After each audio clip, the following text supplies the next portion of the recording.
My name is Virtue, I am a science teacher. I will be glad if you subscribe to my channel. Good lessons to everyone. Fixed roller. They are pulleys rotating around their own center. They do not move around. They are used to transport sand, bricks in flagpoles, sails, fishing boats and construction. They do not gain or lose strength. They provide ease of doing work by simply changing the direction of the force. It is necessary to pull the rope 1 meter to raise the load 1 meter above the fixed reel. Moving roller. They are pulleys that move both around their own center and with the load. They make a displacement motion.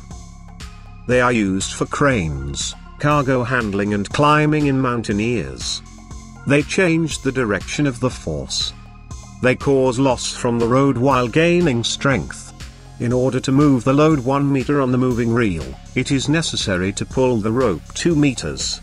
In the moving reel, the force is half the load. Thank you for listening to me.